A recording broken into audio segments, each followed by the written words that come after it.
Can you believe some people? My brother, my own brother, actually sent his kids to my address in a taxi because I dared to say no. But what he didn't know, I'd moved. And the person who did live there made one single phone call that unleashed a tidal wave of consequences Marcus never, ever saw coming. Look, my name is Kendra. I'm 34, a senior risk analyst for a huge investment firm in Atlanta. My whole career is built on probabilities, assessing threats, mitigating damage before it happens. But the biggest liability in my life, the one I could never fully calculate, was my older brother Marcus. Yesterday, Marcus decided to gamble with his own children's safety because he just couldn't stomach hearing the word no. He packed his 3 kids, Leo, Maya, and little Ruby, into an Uber and sent them to my doorstep. Why? So he and his wife, Becky, could jet off to Napa Valley for a luxury anniversary weekend he absolutely, unequivocally could not afford. He thought he was calling my bluff. He thought I'd cave, like I always used to. But what Marcus didn't know was that I sold that house 3 months ago. He didn't know that a 60-year-old Marine colonel with a zero-tolerance policy lives there now. And he certainly didn't expect that his arrogant stunt would lead to him landing in handcuffs the moment his plane touched down in California. If you've ever been the family doormat who finally decided to become a concrete wall, then this nightmare? It began at 5 a.m. on a humid Atlanta Thursday. I was already awake, standing in my walk-in closet, staring at my open Toomey suitcase. My flight to London was scheduled for 1 p.m. This wasn't a vacation. I was leading the due diligence team on a $5 million merger, a deal my firm had been chasing for 8 months. My career, honestly, hung on this weekend. The silence of my apartment was shattered by the aggressive buzzing of my phone on the Marble Island. I knew who it was before I even looked. Only one person in my life had the audacity to call before sunrise without a text first. Marcus. I let it ring 3 times, debating whether to ignore it. But my risk assessment brain kicked in. If I ignored him, he'd just keep calling. Or worst, show up. I swiped answer, and put it on speaker while I folded a silk blouse. Kendra, you're awake. Good. He didn't say hello. He never did. Listen, Becky and I finally booked that Napa trip for our 10th anniversary. Flight leaves at noon, so I'm gonna need you to take the kids for the weekend. We'll drop them off around 4 p.m. Make sure you stock up on those organic snacks Ruby likes. She's going through a phase where she refuses to eat anything with red dye 40. I stopped folding. The sheer entitlement in his voice wasn't new, but it still had the power to stun me. He wasn't asking. He was informing me. This was the Marcus method. He'd create a crisis, or a plan, then assign roles to everyone else, assuming we'd all just fall in line to support the main character of the family. Marcus, I said, my voice calm flat. I cannot watch the kids. I'm leaving for London in a few hours for work. I won't be in the country. He laughed. A dismissive, short sound that grated on my nerves. Stop lying, Kendra. Mom told me you finished that big project last week. You're just trying to get out of it because you hate Becky. Look, I don't have time for your little grudges. The tickets are non-refundable, and this trip cost me $3,000. I am not losing that money just because you want to be difficult. I tightened my grip on the edge of the suitcase. $3,000. He had $3,000 for a wine tasting trip, but last month, he called me begging for $500 to fix the transmission on his leased car because he was short on cash. I'm not lying, Marcus, I said. And even if I was in Atlanta, the answer would still be no. I am not your nanny. You didn't ask me in advance. You can't just dump 3 children on me with 0 notice. We didn't ask in advance because we wanted to surprise each other, he said, as if that made any sense. Look, it's just 3 days. You have that big house all to yourself. It's pathetic, really. All those empty bedrooms and no family to fill them. The kids will bring some life into that mausoleum. Just do this for me. We're family. Family helps family. That word, family, it was the weapon they always used to bludgeon me into submission. Growing up, I was always the one expected to sacrifice. When Marcus wanted to go to basketball camp, my parents drained my college fund to pay for it. When he needed a car, they gave him theirs and told me to take the bus. Now, as adults, I was the one with the 6-figure salary and the investment portfolio, while Marcus was bouncing between sales jobs he felt were beneath him. Yet, somehow, I was still the one who owed him. I took a deep breath. Marcus, listen to me very carefully. I am not at that house. I am going to the airport. Do not bring the kids there. There is no one home to let them in. He sighed, loud and exaggerated. You are so dramatic. Fine. Play your games. I'll just tell the kids to wait on the porch until you stop pouting and open the door. We're sending them in an Uber because we're running late for our flight. They'll be there at 4 p.m. Don't make them wait outside too long, Kendra. It's supposed to rain. He hung up. I stared at the phone, feeling the familiar rise of blood pressure that only my family could trigger. He thought I was bluffing.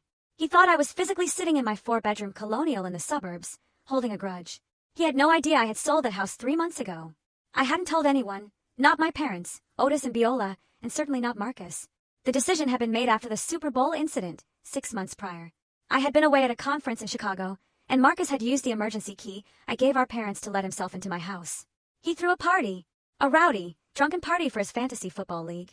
When I came home, my Italian leather sofa was stained with red wine, and a hole had been punched in the drywall of my guest bathroom.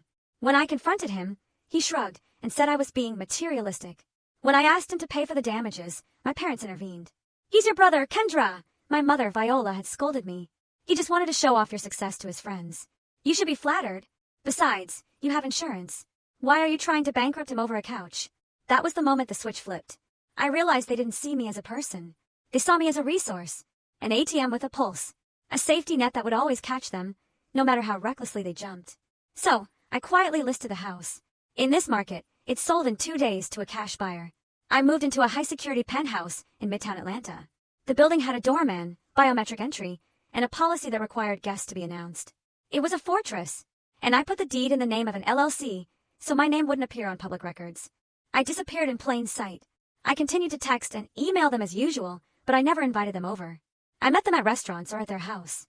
They were so self-absorbed, they never even asked why I stopped hosting Sunday dinners. And now Marcus was sending his children, Leo, who was 9, Maya, 7, and little Ruby, 5, to a house I no longer owned. I looked at the clock. 5:15 a.m. I had a choice. I could call him back, scream until he listened, and save him from his own stupidity. Or I could let him touch the stove he insisted on touching. I chose the middle ground. The legal ground. I opened the family group chat, the one named Williams Family Unity that my mother had created. I typed a message clearly and precisely. "Marcus, I am writing this so there is a record. I am currently at the airport, flying to London for work. I do not live at the Maple Street address anymore. Do not send the children there. I am not available to watch them. If you abandon them at that location, you are solely responsible for whatever happens. This is my final notice." I hit send. Almost immediately, the bubbles appeared. My mother was the first to respond. "Kendra, stop this nonsense. Your brother needs this break. Becky has been so stressed lately. Just cancel your little trip, or whatever you're doing. Family comes first. You can go to London anytime." Then my father, Otis. "You are being incredibly selfish. We raised you better than this. Help your brother. He is the father of your niece and nephews. Do not be spiteful just because you are jealous of his family life." Jealous. That was their favorite narrative. That I, the career woman with the overflowing passport and the heavy 401k, was secretly dying of jealousy over Marcus's life. Marcus, who was 37 years old, and still asked our parents to pay his cell phone bill. Marcus, who was married to Becky, a woman who once told me that my job was cute, but ultimately meaningless because I didn't have a husband to validate me. I read their messages and felt a cold resolve settle in my chest. They didn't believe me. They truly believed I was lying about being out of town just to spite them. They thought if they bullied me enough, I would magically materialize at the old house and open the door. I didn't reply. I took a screenshot of the chat, timestamped, and saved it to my cloud drive. Then I finished packing. At 10 a.m., my car service arrived. As I rode in the back of the black SUV, watching the Atlanta skyline drift by, I checked the chat one last time. Marcus had posted a photo. It was him and Becky at the airport, holding glasses of champagne in the Delta Sky Club. The caption read, "Anniversary mode activated. Napa, here we come. Thanks to Auntie Kendra for holding down the fort with the kiddos." He was establishing his public narrative. He was making it look like I had agreed, so that if anything went wrong, he could say I flaked. He was setting me up to be the villain. I turned off my notifications. I arrived at the international terminal, breezed through security thanks to my TSA pre-check, and settled into the lounge. I ordered a glass of Chardonnay and opened my laptop to review the merger files. At 12:03 p.m., my flight began boarding. I walked down the jet bridge, my phone in my hand. I had one moment of hesitation. Those were my niece and nephews. They were innocent. If Marcus actually went through with this, they would be terrified. But I couldn't save them from their parents forever. If I caved now, if I called the police myself or rushed back to intercept them, I would be proving Marcus right. I would be proving that his lack of planning was my emergency. I would be proving that no matter what I said, my no actually meant yes. If you push hard enough. I stepped onto the plane and found my seat in the business class cabin. The flight attendant offered me a hot towel. "Can I get you anything to drink before we take off?" she asked. "Sparkling water, please," I said. I pulled out my phone one last time. No missed calls from Marcus. He was probably already in the air, flying west while I flew east. He was confident. He was relaxed. He was probably telling Becky right now that I was a pain, but I always came through in the end. I switched my phone to airplane mode. The signal bars vanished. The connection was severed. At 4 p.m. Atlanta time, I would be somewhere over the Atlantic Ocean, sipping champagne and reading a report on market volatility. And at 4 p.m. Atlanta time, an Uber driver would be pulling up to 452 Maple Street. Marcus thought he was sending his kids to their pushover auntie. He didn't know he was sending them to Colonel Johnson. I had met the Colonel during the closing of the house sale. He was a man who ironed his jeans. A man who looked you in the eye and crushed your hand when you shook it. He had moved to Atlanta to be closer to the VA hospital, and he valued two things above all else: order and discipline. He had told me specifically, "I bought this place because it has a fence, and I don't like uninvited guests." I closed my eyes and leaned back as the plane taxied down the runway. The engines roared, pushing me back into my seat. There was no turning back now. The wheels lifted off the tarmac. I was gone, and Marcus was about to learn the most expensive lesson of his life. While I was settling into my lie-flat seat over the Atlantic Ocean, enjoying the kind of peace that only comes from knowing you've done everything right, my brother Marcus was on the ground in Atlanta, executing a plan so flawed it bordered on delusional. It was 4 p.m., the exact time he had threatened to drop off his children. According to the police report and the Uber driver statement I later read, Marcus and Becky were running late. Of course they were. They were always running late because they lived their lives assuming the world would wait for them. They stood on the curb of their rented townhouse in Buckhead, surrounded by luggage that looked expensive but was likely bought on credit. Becky was wearing a wide-brimmed sun hat and oversized sunglasses, looking every bit the part of a woman heading to Napa for a wine tasting she felt she deserved. The three children, Leo, Maya, and Ruby, stood next to them, clutching their backpacks. They looked small, confused. Children always know when something is wrong. They had heard the arguments, the frantic phone calls, the way their father's voice rose an octave when he was lying. Marcus checked his watch and cursed. The Uber he had ordered for himself and Becky to go to the airport was 5 minutes away, but the Uber he had ordered for the kids had just pulled up. It was a dark gray sedan driven by a college student named Tarek, who probably thought he was just picking up a standard fare. Marcus opened the back door of the sedan and started shoving the kids inside. "Get in," he snapped. "Leo, you sit in the middle. Make sure Ruby is buckled." Becky stood by, checking her makeup in her compact mirror, completely disengaged from the fact that she was sending her children across town to a house where she had been told, exactly and explicitly, no one would be. "I still don't understand why Kendra has to be so difficult," Becky complained, snapping the compact shut. "She knows we've been planning this for months. She makes everything about her. It's just 3 days. You'd think we asked her to donate a kidney. She'll get over it," Marcus said, slamming the car door shut once Ruby was inside. "She always does. Kendra likes to play the victim. She wants us to beg, but once the kids are there, she'll cave. She's not going to leave her own flesh and blood on the porch." He leaned into the open window to talk to the driver. "Listen, man. The destination is 452 Maple Street. It's about 40 minutes out with traffic. My sister is waiting for them. Just drop them in the driveway. She'll come out to get them. Here's a 20 for your trouble." He tossed a crumpled $20 bill onto the passenger seat. Tarek looked hesitant. He looked at the 3 kids in the back seat, then back at Marcus. "You're not coming with them, sir?" "No," Marcus said, checking his phone again. "We have a flight to catch. Their aunt is expecting them. Just drive." Tarek nodded slowly, clearly not paid enough to argue with a man in a linen suit who looked like he was about to explode. He rolled up the window and pulled away from the curb. Inside the car, the atmosphere was heavy. Leo, the oldest at 9 years old, stared out the window. He was a smart kid, too smart for his own good sometimes. He remembered the last time they went to Aunt Kendra's house. He remembered the yelling. He remembered his dad breaking the wall. He had a knot in his stomach that felt like a stone. "Are we going to see Auntie Kendra?" little Ruby asked, clutching her stuffed rabbit. "Yes," Leo said quietly, but he didn't sound sure. As the car navigated the snarled traffic of I-85, the sky above Atlanta began to bruise. It was that time of year when the heat and humidity collided to form violent afternoon thunderstorms. The clouds turned a menacing shade of charcoal gray, and the wind began to whip the trees lining the highway. By the time the Uber turned onto Maple Street, the first drops of rain were hitting the windshield, fat and heavy. Tarek slowed down, squinting at the house numbers. The neighborhood was quiet. It was a transitional area, the kind where older bungalows were being bought up and renovated by young professionals. 452 Maple Street looked different than the kids remembered. When I lived there, the lawn was soft and green, bordered by hydrangeas. I had a wreath on the door and a welcome mat that said, "Come in and cozy up." Now, the house looked austere. The grass was cut military short. The hydrangeas were gone, replaced by severe, thorny hedges that lined the walkway like a security perimeter. The front windows were covered by heavy blackout blinds. There was no wreath, no welcome mat. There was just a sign on the gate that read, "No trespassing." Tarek pulled into the driveway. "This is it, kids," he said. He unlocked the doors. Leo looked at the house. It was dark, completely dark, eerily dark.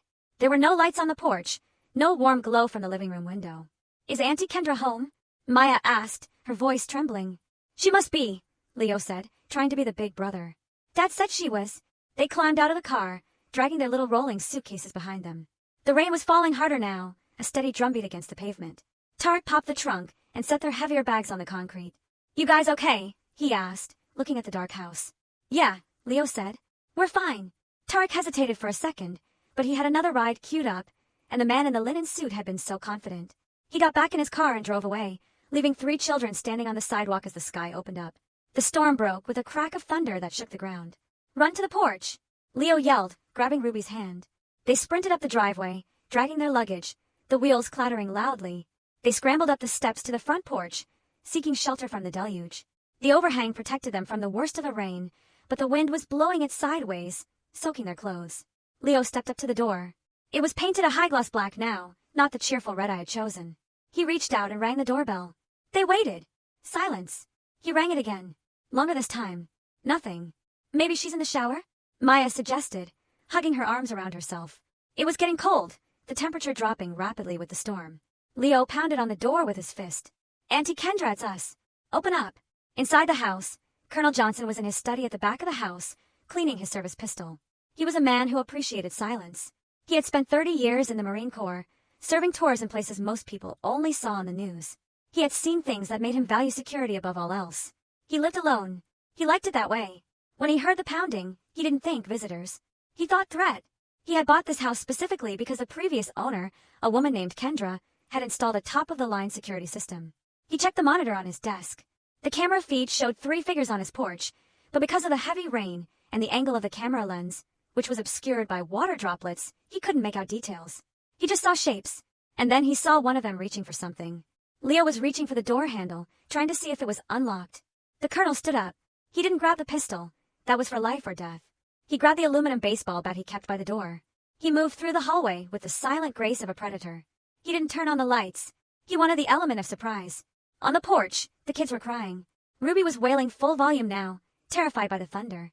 Maya was shivering, her teeth chattering. Leo was banging on the door with both fists, panic rising in his throat. Dad said she'd be here, he shouted over the wind. He promised. Suddenly, the deadbolt clicked. It was a loud, mechanical sound that cut through the noise of a storm. The kids froze. The door swung inward. Leo looked up, expecting to see his Aunt Kendra, maybe in her pajamas, maybe angry. But instead, he saw a giant. Colonel Johnson filled the doorway. He was 6'4", with shoulders that blocked out the dim light from the hallway. A jagged scar ran down the left side of his face, from his temple to his jaw, a souvenir from Fallujah. He wore a tight black t-shirt and tactical cargo pants, and in his right hand, he held a silver baseball bat, gripped tight, ready to swing. Who goes there? The colonel roared, his voice like gravel in a mixer. The kids screamed. It was a primal, terrified sound that echoed down the street. Maya dropped to her knees, covering her head. Ruby tried to hide behind Leo. Leo, to his credit, stood his ground, though his legs were shaking so hard he could barely stand. Please, he squeaked. Please don't hurt us. The colonel blinked. He lowered the bat. His eyes adjusted to the gloom of the porch. He looked down. He didn't see intruders. He didn't see a threat. He saw 3 soaking wet, terrified children. One of them clutching a stuffed rabbit that was dripping water. He saw the suitcases. He saw the way the oldest boy was trying to shield his sisters. The colonel's face changed. The warrior mask dropped away, replaced by something else. Confusion. And then horror. What in God's name? He muttered. He stepped back and flipped the porch light on. The sudden illumination revealed the children in stark relief. They were shivering, blue-lipped, and looking at him like he was the boogeyman. Who are you? The colonel asked, his voice significantly softer, but still commanding. I'm Leo, the boy stammered. This is Maya and Ruby. We're looking for our Aunt Kendra. Kendra, the colonel repeated. Kendra Williams. Yes, sir, Leo said. She lives here. Our dad sent us. The colonel looked at the suitcases, then out at the empty street where the Uber had long since vanished. He looked at the storm raging around them. Kendra Williams does not live here, son, he said grimly. I bought this house 3 months ago. The color drained from Leo's face. But Dad said. Your dad is wrong, the colonel said. He stepped aside and opened the door wider. Get in here now before you catch pneumonia. The kids hesitated. They had been taught stranger danger, but the man had put the bat down, and the wind was howling like a banshee. Move it, soldiers, the colonel barked, not unkindly. Inside, double time. They shuffled inside, dripping water all over the hardwood floors that Marcus had once stained with wine. The colonel kicked the door shut and locked it. He looked at the 3 of them standing in his foyer, puddles forming around their feet. He was a man who hated disorder. He hated mess. But looking at these abandoned children, he felt a rage building in his gut that had nothing to do with wet floors.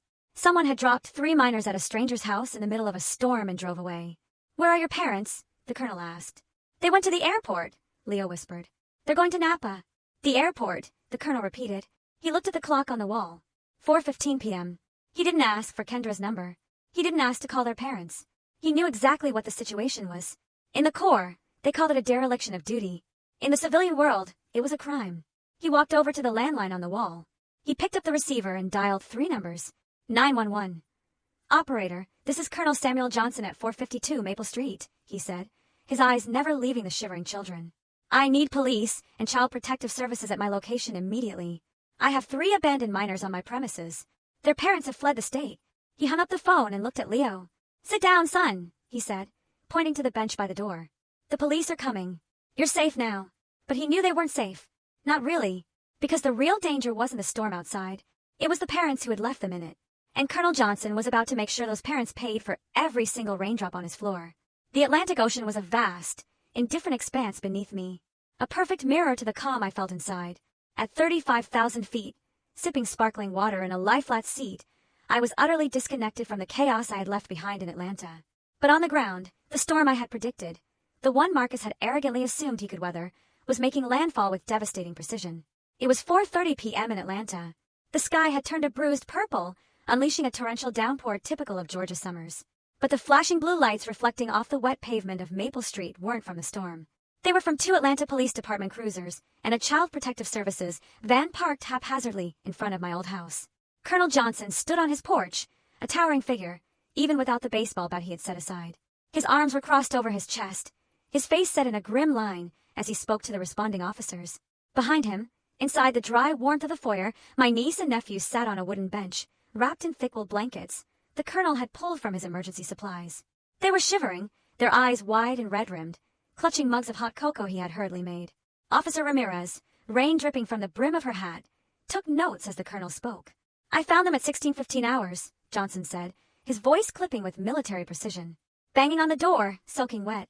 No adults in sight. The boy, Leo, said they were dropped off by an Uber, and they claimed their aunt lived here." Ramirez asked, "Aunt Kendra Williams?" "Affirmative," Johnson nodded. "Kendra Williams. I bought this property from her entity 3 months ago.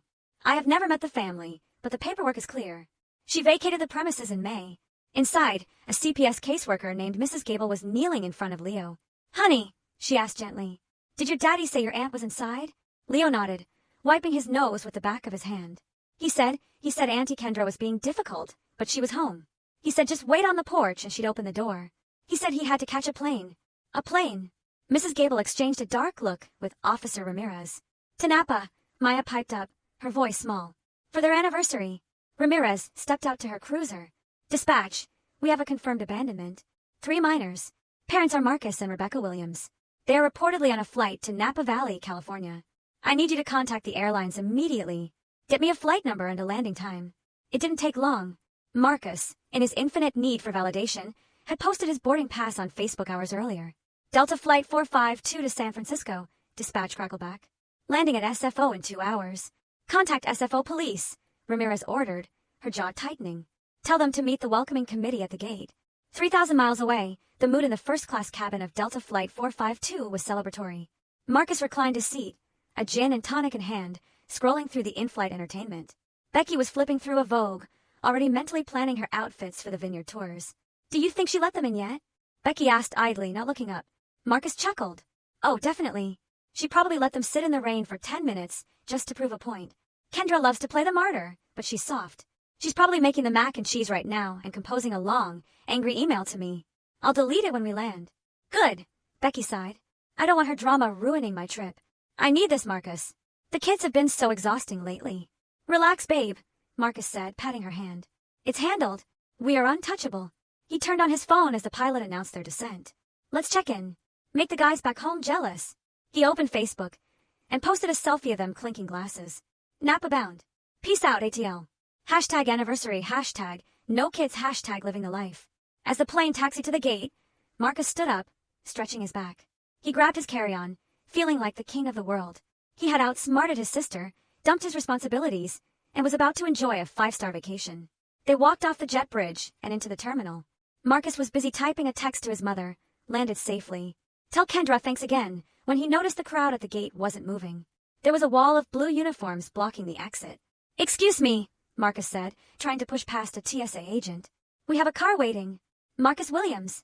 A deep voice boomed. Marcus looked up. A sergeant from the San Francisco Police Department was staring directly at him. Two other officers flanked him, hands resting near their belts. Yeah, Marcus said, his smile faltering. Who's asking?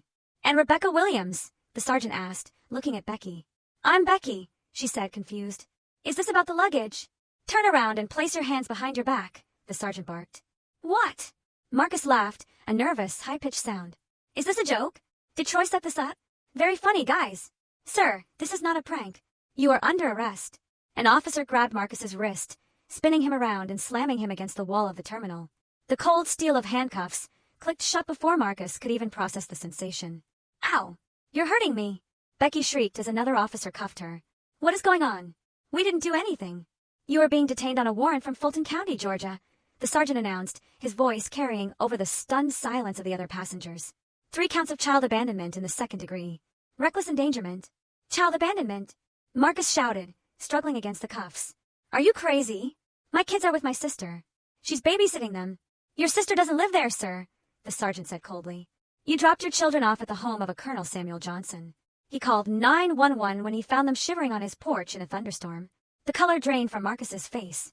No, that's a lie. She's lying. Kendra is playing games. She's inside. I know she is. The security footage says otherwise, the sergeant said. And right now, your children are in the custody of Child Protective Services because you fled the state. The crowd of passengers, initially annoyed by the delay, was now filming. Dozens of phones were raised, capturing Marcus's face as it crumpled from arrogance to sheer panic. Kendra! Marcus screamed at the ceiling, as if I could hear him from London. You did this. You set me up. Officers, call my sister. She's watching them. It's a mistake. The only mistake, the officer said, pushing Marcus forward, was thinking you could dump your kids like trash and go on vacation. As they were marched through the terminal in handcuffs, Becky sobbing loudly about her reputation and Marcus yelling incoherent threats about lawsuits, the video was already being uploaded to TikTok. The caption read, Parents arrested at SFO after ditching kids for wine trip. It had been less than 6 hours since I ignored his call. And Marcus was right about one thing. He was definitely going to learn a lesson this weekend. Just not the one he expected. The moment the wheels of the British Airways jet touched the tarmac at Heathrow Airport, I felt a vibration in my handbag that didn't stop. It was a relentless buzzing, a digital swarm of panic that signaled my peaceful disconnection was over. I had spent 8 hours in the air, suspended in the luxury of silence, believing that I had successfully drawn a boundary that my brother would be forced to respect. I believed he would see my message, see the dark house, and turn around. I underestimated his stupidity. I waited until the plane taxied to the gate before pulling my phone out. The screen lit up with a kaleidoscope of notifications. 37 missed calls from my mother, Viola. 22 from my father, Otis. 14 from Marcus. And then a string of text messages that escalated from confusion to rage to sheer, unadulterated panic. But the notification that made my blood run cold wasn't from my family. It was a voicemail from a number I didn't recognize, with a generic area code for Atlanta Government Services. Miss Williams, this is Detective Miller with the Atlanta Police Department Special Victims Unit. We have 3 minors in protective custody who were abandoned at a residence on Maple Street. Your name and number were found in their possession, listed as a guardian. We need you to contact us immediately regarding the location of the parents, Marcus and Rebecca Williams. Failure to respond could have legal implications. I sat in my seat as the other passengers stood up to retrieve their overhead luggage. The $5 million merger, the meetings with the London partners, the career milestone I had worked toward for 8 months, all of it evaporated in that instant. I was a risk analyst. I knew how to weigh costs. And I knew that if I stayed in London while my nieces and nephew were in the system, and my brother was being arraigned, I would lose control of the narrative. My parents would spin this. Marcus would lie. I needed to be in the room. I stood up and walked to the front of the plane, but instead of exiting toward customs, I stepped to the side and called my boss. I have a catastrophic family emergency involving the police, I said, my voice steady despite the adrenaline coursing through my veins. I cannot attend the closing. Send Jonathan. I have to fly back to Atlanta immediately. My boss was furious, but he heard the steel in my tone. He knew I never flaked. He knew I never made excuses. If I was walking away from $5 million, it was because the building was burning down. I booked the next flight back. It cost me $6,000 for a last-minute seat. I didn't care. I spent the return flight not sleeping, but preparing. I called my personal attorney, David Comm, aggressive, and expensive, and told him to meet me at the Fulton County precinct. I organized my evidence, the screenshots, the emails, the deed transfer documents proving I didn't own the house. When I landed in Atlanta 14 hours later, I was exhausted, jet-lagged, and running on pure fury. David met me at baggage claim. He was a shark in a charcoal suit, and he looked at me with a professional sympathy reserved for clients whose families were liabilities. "They're holding Marcus and Becky at the precinct," David briefed me as we walked to his car. "They were arrested at SFO the moment they landed. They're being flown back now in custody. But your parents are already at the station. They're trying to get access to the grandchildren, but CPS is blocking them because the investigation is ongoing." We drove in silence to the station. The Atlanta humidity hit me like a wet towel when I stepped out of the car. The precinct was a drab brick building that smelled of stale coffee and misery. I smoothed my blazer, took a deep breath, and walked through the double doors. The waiting area was chaotic, and in the center of the chaos were Otis and Viola Williams. My parents. They didn't look like concerned grandparents. They looked like offended royalty who had been asked to wait in line. My mother was wearing her Sunday church hat and clutching her pearls, pacing back and forth. My father was arguing with the desk sergeant, his voice booming with the entitlement of a man who had never been told no. When the heavy security door clicked open and I walked into the lobby, the noise stopped. My mother froze mid-step, her eyes locked onto me, and for a second I expected relief. I expected her to run to me, to hug me, to thank me for coming back to help sort out this nightmare. Instead, her face twisted into a mask of pure venom. "There she is!" my father shouted, pointing a trembling finger at me. "There is the reason for all of this. They didn't ask about the kids. They didn't ask about the kids who had stood in a thunderstorm, terrified and abandoned. You did this!" Viola screamed, rushing toward me. "You evil, selfish girl. You set him up. You knew they were coming, and you let this happen." I stood my ground, my hands clasped in front of me. "I told him not to come, Mother. I told him I didn't live there. I told him I was in London." "You lied!" Otis roared, lunging past my mother. "You lied to trick him. You sold the house without telling us. Who does that? Who sells their home and hides it from their own flesh and blood? You wanted him to fail. You wanted him to get arrested. He was close now. Too close." I could smell the peppermint breath mints he always chewed to cover the smell of his cigars. He raised his hand.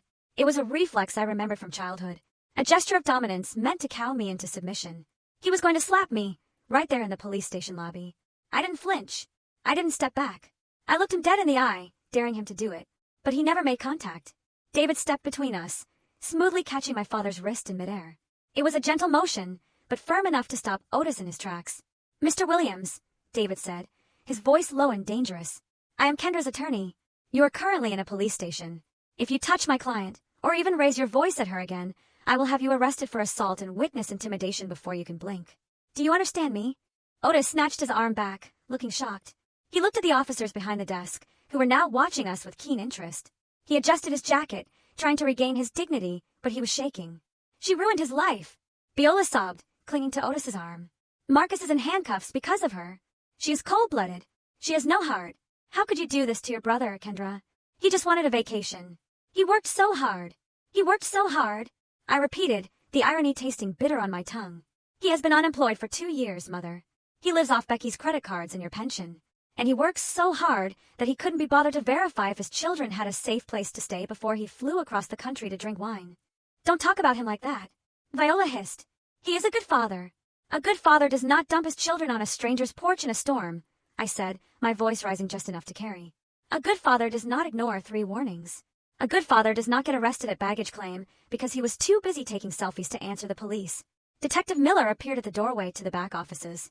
He was a tired-looking man with a notepad and a skeptical expression. "Miss Williams?" he asked, looking at me. "Yes," I said, stepping around my parents. "We need a statement," the detective said. "And we need to clarify the custody situation. Your brother and his wife have just arrived. They're being processed now." I turned to follow him.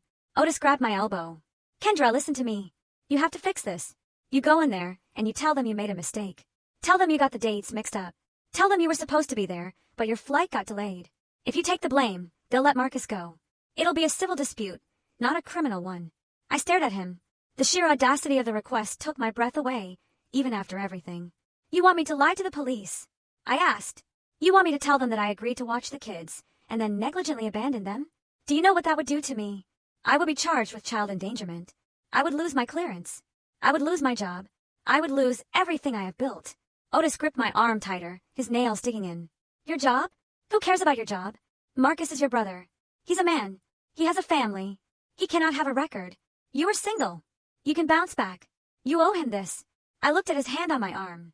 Then I looked at my mother, who was nodding eagerly, her eyes pleading with me to sacrifice myself on the altar of her golden child one last time. I owe him nothing, I said, pulling my arm free with a violent jerk. And I certainly do not owe you my future. I turned my back on them. I walked toward the secure doors, leaving them standing in the lobby, impotent and furious. Detective Miller swiped his badge and held the door open for me and David. As we walked down the hallway, the sounds of the station buzzed around me, phones ringing, radios crackling, the murmur of interrogations. We stopped in front of Observation Room B. Through the one-way glass, I saw them. Marcus was sitting at a metal table, still wearing his linen vacation suit, though it was now wrinkled and stained with sweat. His hands were cuffed to the table. He looked small. He looked terrified, but mostly he looked angry. He was muttering to himself, shaking his head. Becky was in the corner, huddled in a chair, mascara running down her face in black streaks. She wasn't looking at Marcus. She was looking at the wall, rocking back and forth. They looked like exactly what they were. Two people who had spent their lives believing the rules didn't apply to them, finally crashing into a wall they couldn't charm or bully their way through. Detective Miller looked at me. They're claiming you agreed to take the children verbally. They say you're lying about the text messages to cover your own negligence. They're sticking to that story. I reached into my bag and pulled out my tablet. I have the chat logs, Detective, I said, unlocking the screen. I have the timestamps. I have the metadata, showing I was in the international terminal when he called. And I have the deed of sale for the house on Maple Street, dated 90 days ago. I never agreed. I explicitly refused, and he sent them anyway. The detective nodded, taking the tablet. That's what I needed to hear. Are you ready to go in? I straightened my blazer. I thought about the little girl I had been, the girl who was always told to wait, to give, to understand. I thought about Leo, Maya, and Ruby sitting in a stranger's house, soaking wet, because their father gambled their safety on my compliance. I am ready, I said. David opened the door, and I stepped into the interrogation room. Marcus's head snapped up. When he saw me, his eyes lit up with a mix of relief and fury. Kendra, he shouted, straining against the cuffs. Tell them this is a misunderstanding. Tell them you forgot. I stood at the end of the table, looking down at him. I didn't sit.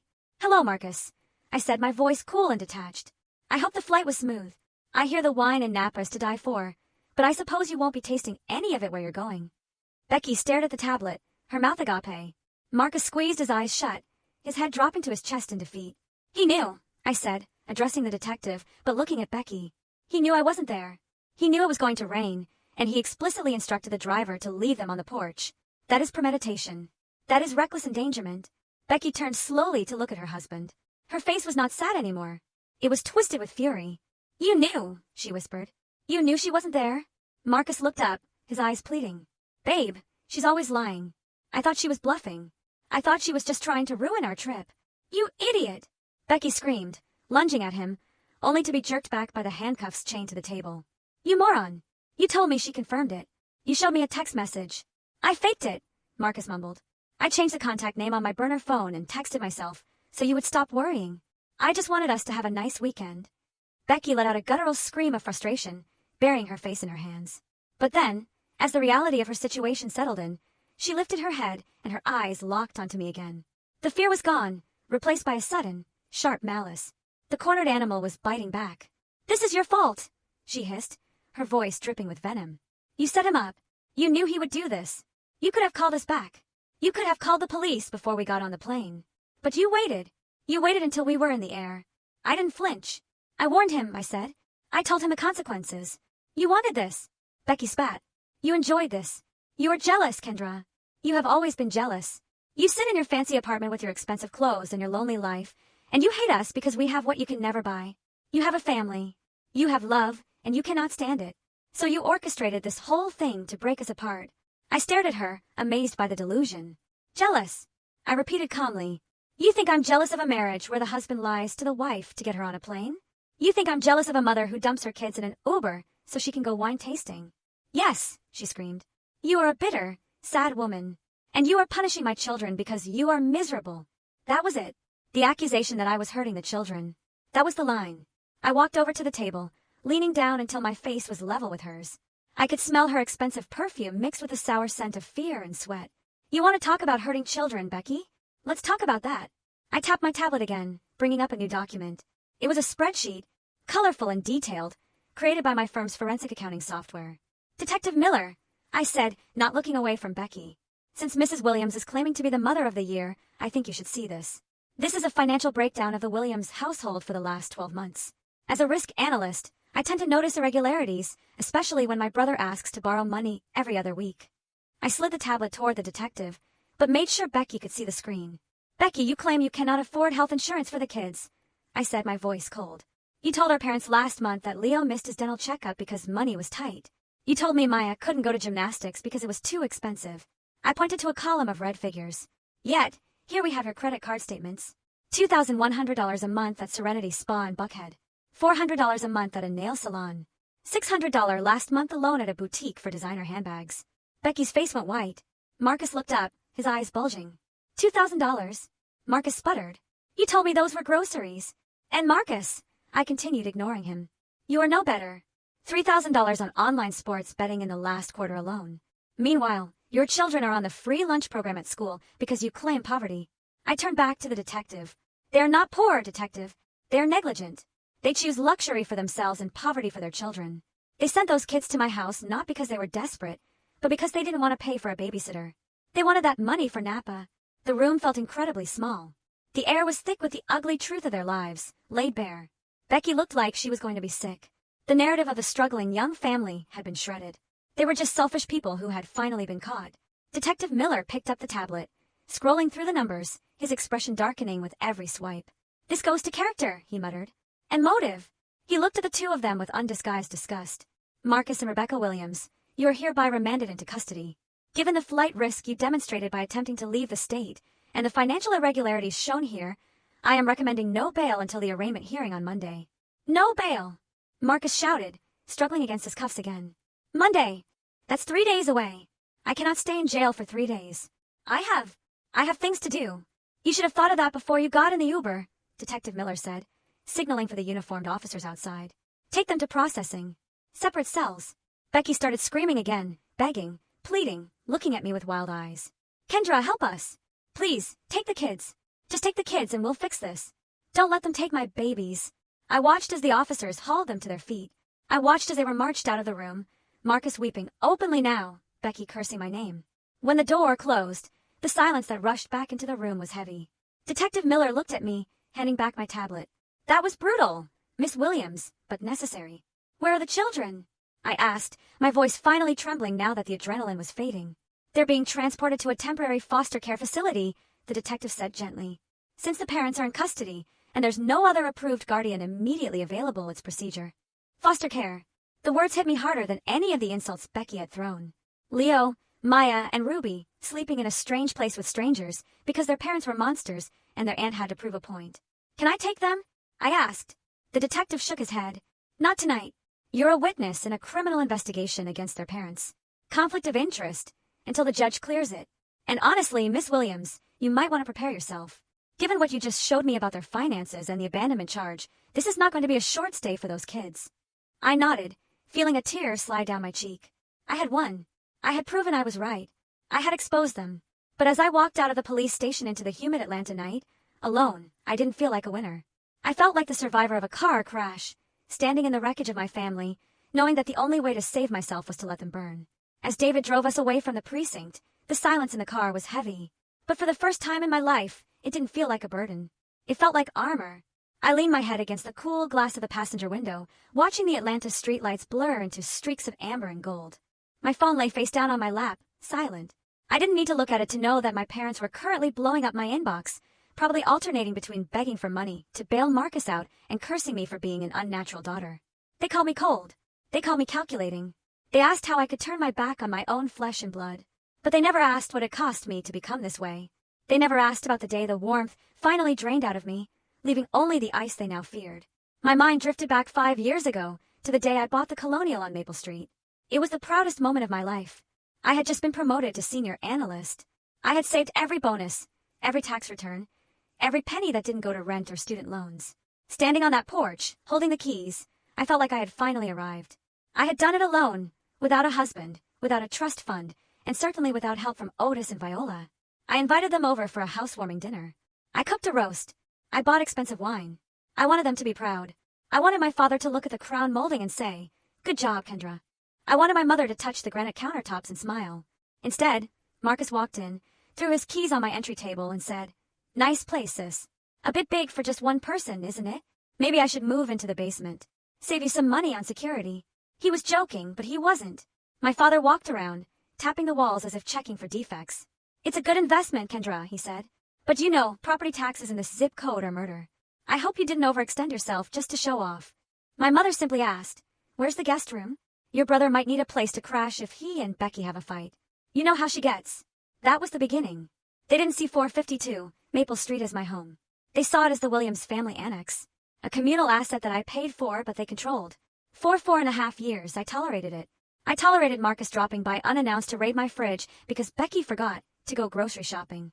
I tolerated my parents hosting their church committee meetings in my living room because your house is so much more presentable than ours, Kendra. I tolerated the way they treated my sanctuary like a public park. I was the black sheep, not because I was bad, but because I was useful. I was the sheep they sheared whenever they needed wool, and then left out in the cold. Marcus was the golden child. He could do no wrong. His failures were just bad luck.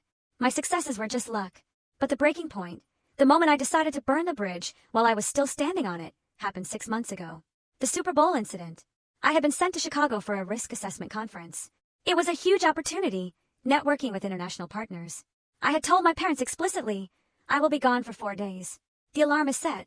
Do not go over there." I came home a day early. The conference had ended at noon, and I caught an earlier flight, wanting nothing more than to take a hot bath and sleep in my own bed. When my Uber pulled up to the house, there were 4 cars in the driveway. I didn't recognize any of them. The front door was unlocked. I walked into my foyer, and the smell hit me first. Stale beer, marijuana smoke, the heavy, cloying scent of cheap cologne. My living room, which I kept pristine, was a disaster zone. There were red plastic cups everywhere. Pizza boxes were stacked on my coffee table, grease soaking into the wood.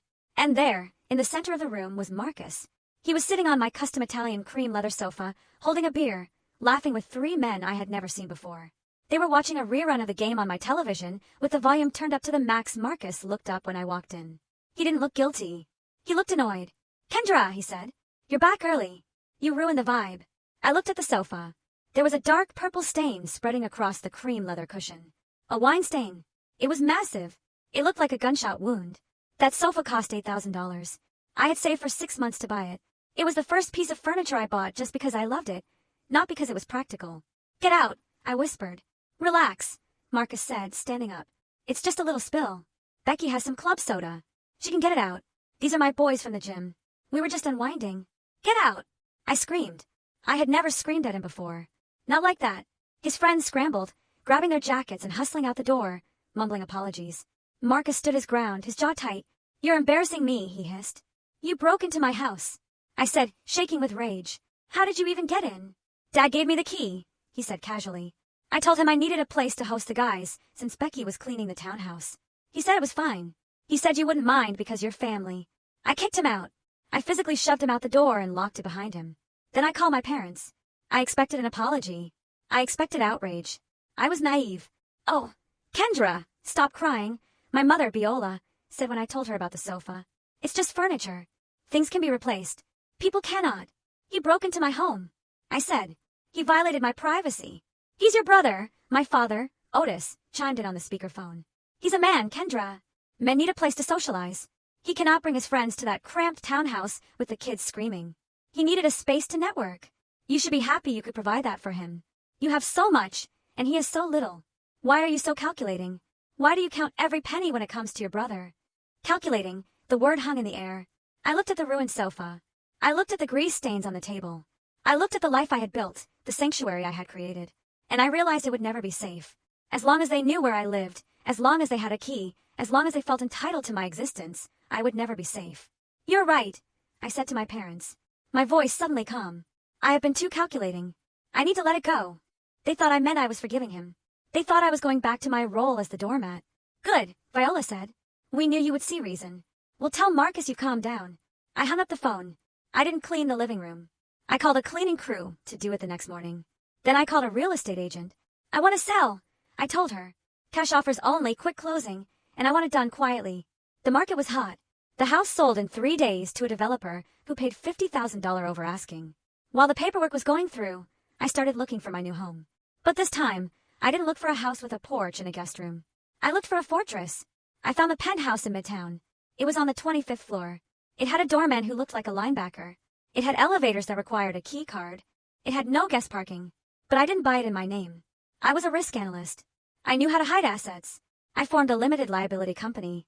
I named it Cerberus Holdings LLC after the three-headed dog that guarded the gates of the underworld. When I signed the deed, I signed it as the manager of the LLC. My name, Kendra Williams, appeared nowhere on the public tax records.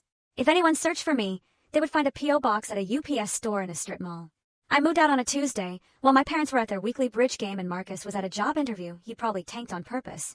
I hired high-end movers who packed everything in 4 hours. I left the house on Maple Street empty and clean.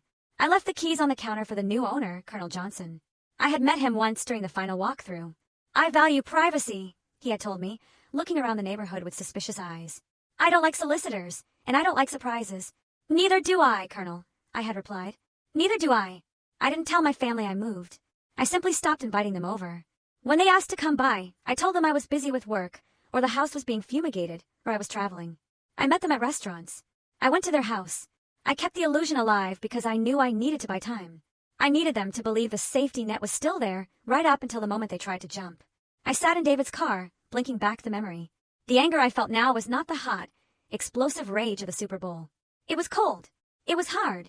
It was a diamond formed under the pressure of 34 years of neglect. Marcus had not just dropped his kids off at a house. He had dropped them off at the scene of his previous crime. He assumed the door would open because it always had.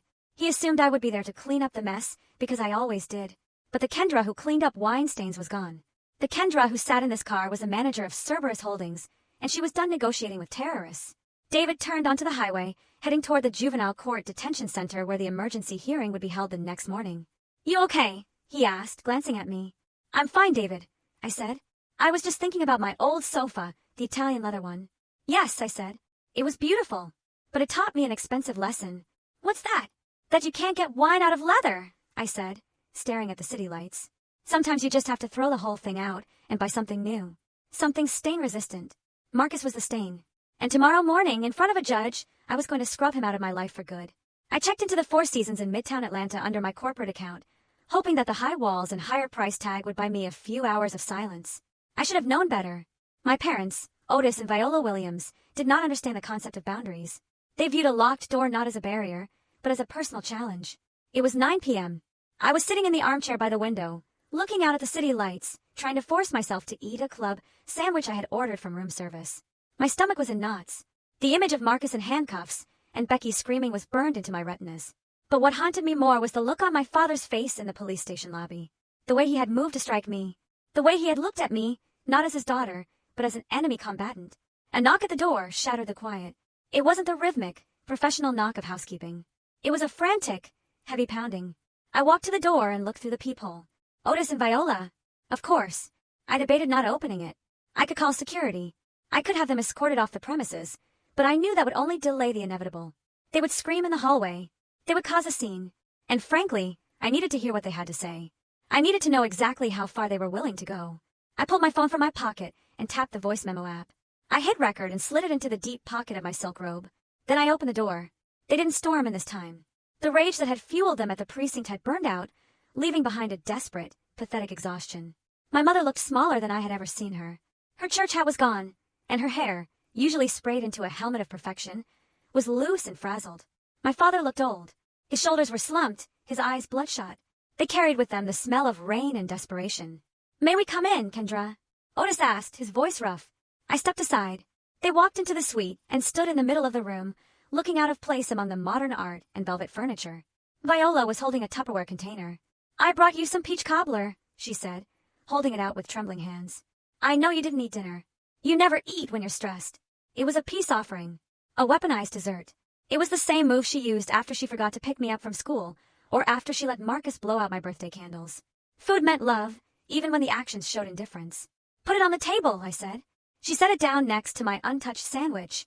"We need to talk, Kendra," Otis said, sinking onto the sofa without waiting for an invitation. "We need to find a way to fix this mess." "There is no fixing this," I said, remaining standing. I wanted the height advantage. Marcus and Becky are in jail. The children are in state custody. The hearing is tomorrow morning. The only thing left to do is let the legal system work. The legal system will destroy him. Viola whispered, tears welling in her eyes. You know what happens to black men in the system, Kendra. If he gets a felony record, his life is over. He'll never get a good job. He'll never be able to vote. He'll lose everything. He should have thought about that before he abandoned his children, I said, my voice steady. He did this, Mother. Not me. Not the police. Him. We know, Otis said quickly, holding up a hand to stop Viola from arguing. We know he made a mistake. A terrible, stupid mistake. He's impulsive. He always has been. But he doesn't deserve to have his life ruined over a misunderstanding. A misunderstanding? I repeated. Is that what we're calling it now? Yes, Otis said, leaning forward, his eyes locking onto mine with an intensity that made my skin crawl. Because that is what it can be. If you help us. I crossed my arms. How exactly am I supposed to help him, Dad? I gave the police the evidence. The truth is out. Evidence can be interpreted, Otis said, his voice dropping to a conspiratorial whisper. Text messages can be misread. Timestamps can be confusing. Look, I spoke to a lawyer friend of mine, a criminal defense attorney. He said there's a way out of this. A way that brings the kids home and keeps Marcus out of prison. I waited, letting the silence stretch, knowing he was about to dig his own grave. You just have to change your statement, Otis said. I stared at him. Change my statement? Yes. You go to the prosecutor tomorrow morning before the hearing. You tell them that you made a mistake. You tell them that you and Marcus did speak on the phone, and you did agree to watch the kids, but in the rush of your business trip, you simply forgot. You got the dates mixed up. You thought they were coming next weekend. I felt a cold numbness spread through my limbs. You want me to lie? I said. It's not a lie. It's a reinterpretation, Otis insisted. You tell them it was a family miscommunication. You say you feel terrible about it. If you say that, the intent to abandon goes away. The felony charge gets dropped. It becomes a misdemeanor negligence case. Marcus pays a fine, maybe does some community service, and it goes away. The kids come back to us because it was just an accident. No harm, no foul. I looked at my father. I looked at the man who had taught me to ride a bike. The man who had sat at the head of a table every Sunday and led us in grace. And I saw a stranger. I walked over to the window, looking down at the street 20 floors below. Let me understand this clearly, Dad, I said, keeping my back to them. You want me to walk into a district attorney's office and confess to child neglect? You want me to go on public record stating that I agreed to take responsibility for 3 children and then flew to another continent, leaving them to fend for themselves in a thunderstorm? Yes, Otis said. Just to save your brother. Just this once. I turned around. Do you have any idea what that would do to me? I asked, my voice rising. I work in high finance, Dad. I am a risk analyst. My entire career relies on my integrity, my reliability, and my background check. If I have a charge of child neglect on my record, even a misdemeanor, I will be fired. I will lose my security clearance. I will be blacklisted from every major firm in the country. I will lose my license. I took a step toward them. You are asking me to burn my career to the ground. You are asking me to destroy 15 years of hard work. You are asking me to become unhireable just so Marcus doesn't have to face the consequences of his own actions. Otis looked down at his hands. You're exaggerating, Kendra. It's a family matter. Your job doesn't have to know. My job monitors arrest records. I snapped. They will know before I even leave the courthouse. There was a long silence. The air in the room felt thick and suffocating. Then Viola spoke. She was sitting on the edge of the sofa, her hands clasped in her lap. She looked up at me, and her expression was not one of pleading anymore. It was one of cold judgment. So what? She said. I blinked. Excuse me. So what if you lose your job? Viola said, her voice steady and sharp. It's just a job, Kendra. You're a smart girl. You can find something else. You can work in administration. You can work in retail. You have plenty of money saved up. You'll survive. I felt like I had been slapped. Just a job. My career was my life. It was the one thing I had built that they couldn't touch. But Marcus, she continued, standing up now, her voice gaining strength. Marcus is a man. He is the head of his household. He has a wife. He has children who look up to him. He carries the Williams name. If he goes to prison, that stain never washes off. He will be broken. She took a step toward me, her eyes blazing with a twisted maternal ferocity. Your career. What is a career to a woman, Kendra? You don't have a husband. You don't have children. You come home to an empty apartment every night. Your job is all you have because you are too selfish to build a real life. But Marcus has a legacy. He is the pillar of this family. He cannot have a record. We cannot let the world see him like that. The words hung in the air, ugly and naked. There it was. The truth I had suspected my entire life, but never wanted to hear. In their eyes, I was disposable. My achievements, my millions, my penthouse, none of it mattered because I was just a woman without a husband. I was a spare part. My purpose was to be harvested to keep the golden boy alive. Marcus was the pillar. The unemployed gambler who lived off his wife and parents was the pillar. And I, the one who paid the bills, the one who bailed them out, the one who actually succeeded? I was nothing more than collateral damage. I looked at Viola. I looked at the woman who had given birth to me, and I felt the last tether of attachment snap. It was a physical sensation, a sharp pain in my chest, followed by a profound hollowness. I looked at Otis, waiting for him to defend me, waiting for him to tell her she was wrong. But he just looked at the floor, refusing to meet my gaze. He agreed with her. He was willing to sacrifice his daughter to save his son. I reached into my pocket and touched the phone, ensuring it was still recording. You really believe that, don't you? I asked softly. You believe that my life is worth less than his because I am a woman? Viola didn't back down. I believe that family sacrifices for each other, and right now, you are the one who can afford to lose something. Marcus cannot. It is your duty, Kendra. If you have any love for us at all, you will do this. I nodded slowly. Duty. Love. They used these words like knives, carving pieces off me until there was nothing left. Okay, I said. Otis's head snapped up. Hope flooded his face. You will do it. You will take the blame. I walked to the door and opened it wide. I will be at the courthouse tomorrow morning, I said. Viola let out a sob of relief. Oh, thank you, Jesus. Thank you, Kendra. I knew you had a heart. I knew you wouldn't let us down. She rushed over and tried to hug me. I stiffened, not returning the embrace. She smelled like peaches and betrayal. We'll meet you there, Otis said, standing up and buttoning his jacket, looking 10 years younger than he had when he walked in. We'll tell the lawyer to draw up the new statement. You're doing the right thing, honey. You're saving this family. They walked out into the hallway, buoyed by their victory. They thought they had won. They thought they had bullied me into submission one last time. I watched them get into the elevator. As the doors closed, my mother waved at me, a smile on her face that made my stomach turn. I closed the door to my suite and locked it. I leaned my forehead against the cool wood and let out a long, shuddering breath. I pulled the phone from my pocket and stopped the recording. I pressed play. Your career. What is a career to a woman, Kendra? Marcus is the pillar. It is your duty. The audio was crisp. Every word, every pause, every ounce of their disdain was captured forever. I walked back to the window. Atlanta was glowing below me, a city of steel and glass and ambition. I was not going to the prosecutor to confess. I was going to the prosecutor to hand them this recording. This was not just evidence of their character. This was evidence of witness tampering. This was evidence of conspiracy to commit perjury. This was evidence of obstruction of justice. They wanted me to save the family. I was going to save the family, all right. I was going to save the children from the people who raised them. I picked up the peach cobbler Viola had left on the table. I walked to the trash can and dropped it in. It landed with a heavy, wet thud. I went to the bathroom and washed my face. I looked at myself in the mirror. I didn't look like a victim. I didn't look like a doormat. I looked like a risk analyst who had just identified a catastrophic threat and determined the only way to neutralize it was a total liquidation.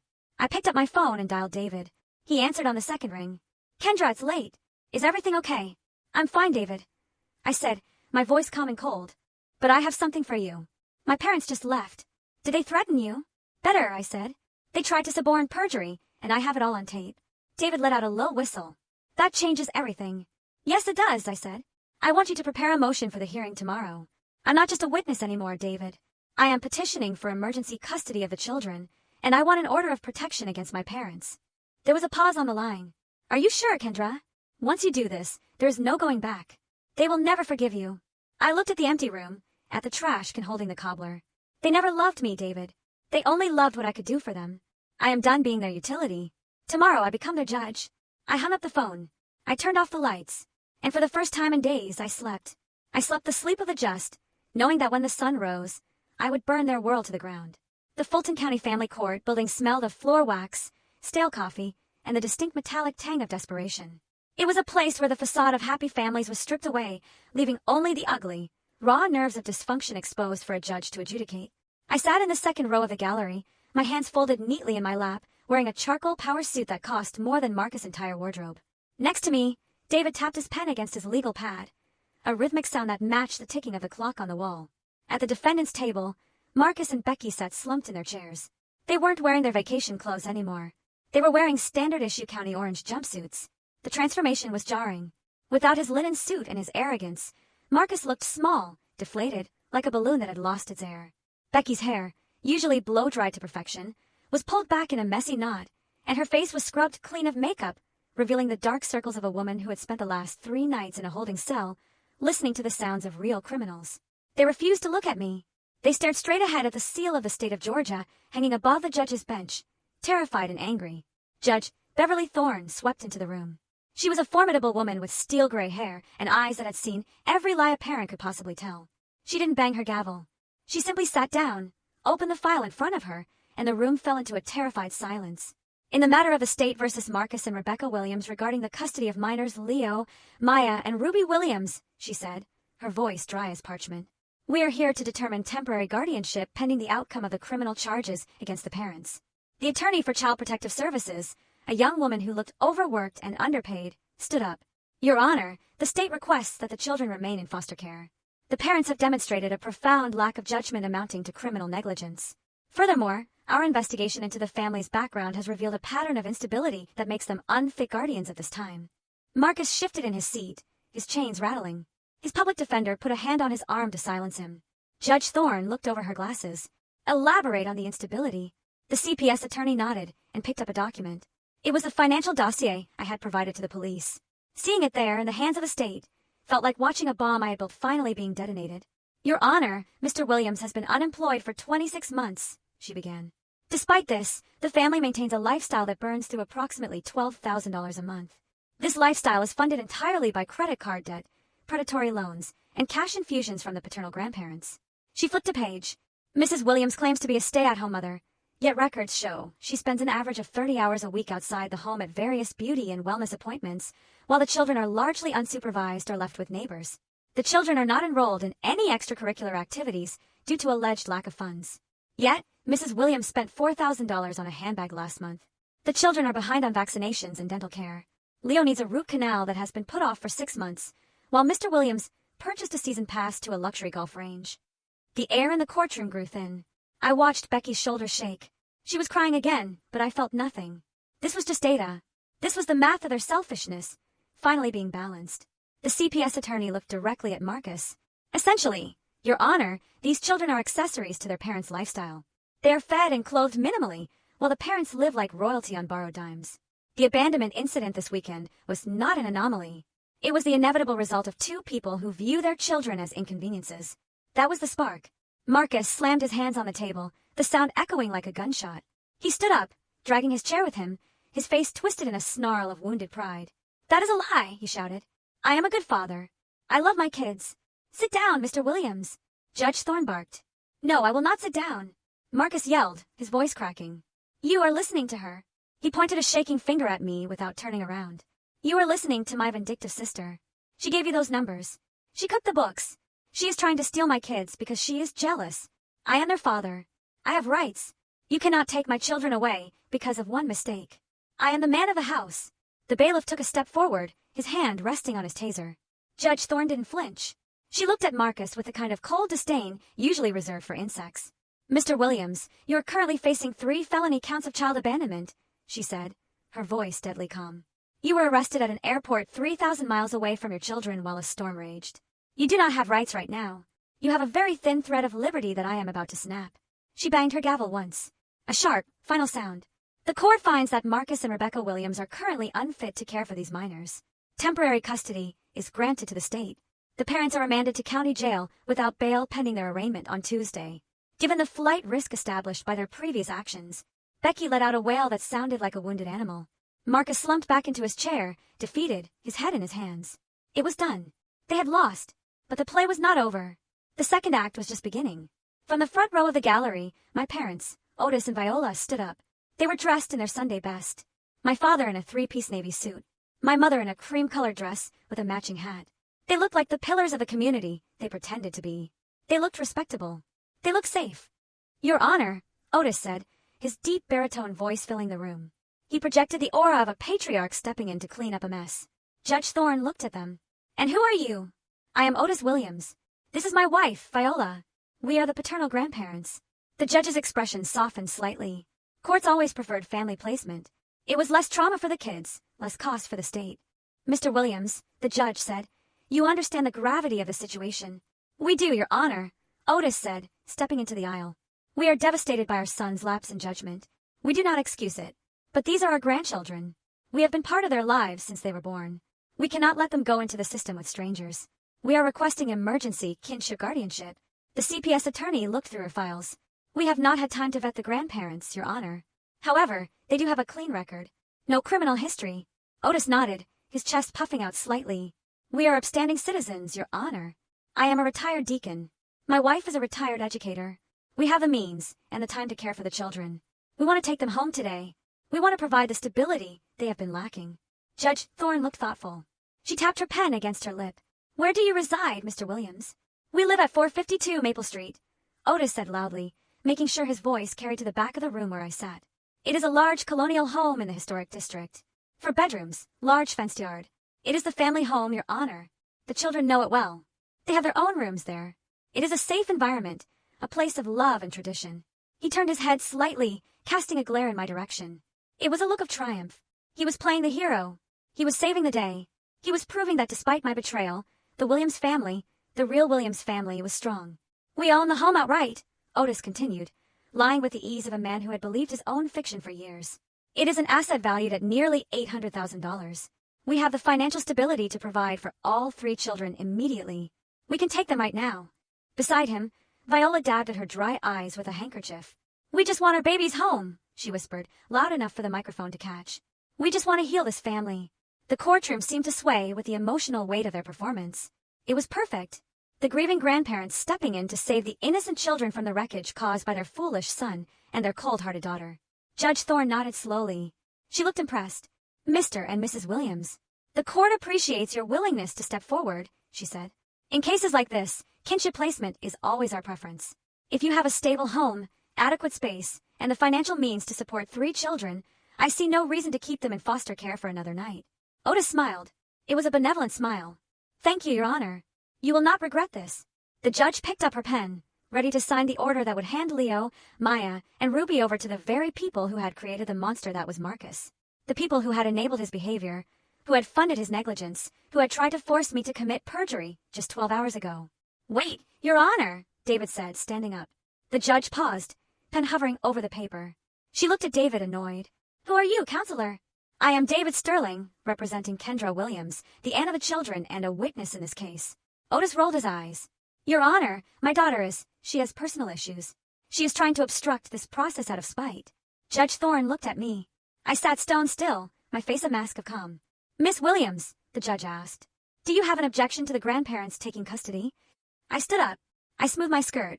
I walked to the railing that separated the gallery from the court floor. I looked at Otis and Viola, who were staring at me with a mixture of hatred and fear.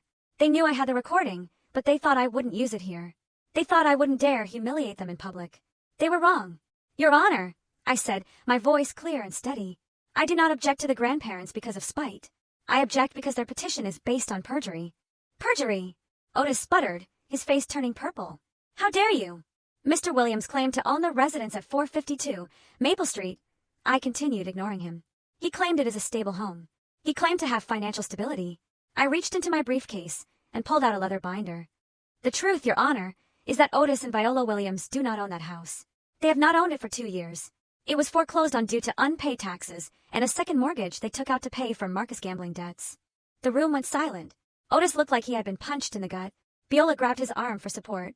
The house was sold at auction, I said, and it was purchased by a private company to prevent my parents from being evicted. I looked at my mother. She was staring at me, her mouth opened, her eyes filled with a dawning horror. She was starting to put the pieces together. They are currently tenants, I explained. They pay 0 rent. They have no lease, and their tenure is entirely at the mercy of the landlord. And who is the landlord? Judge Thorne asked, her eyes narrowing. I opened the binder and pulled out the deed. I held it up. The landlord is Bluebird LLC, Your Honor, and I am the sole proprietor of Bluebird LLC. I looked at my parents.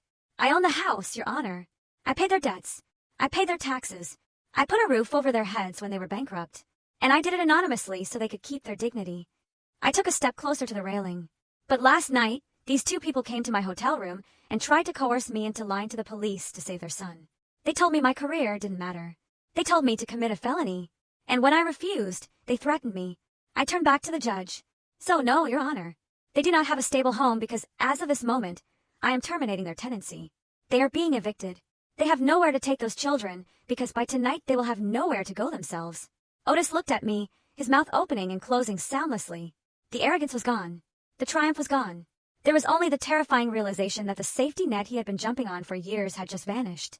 Judge Thorne looked from me to Otis, then back to me. She slowly set her pen down.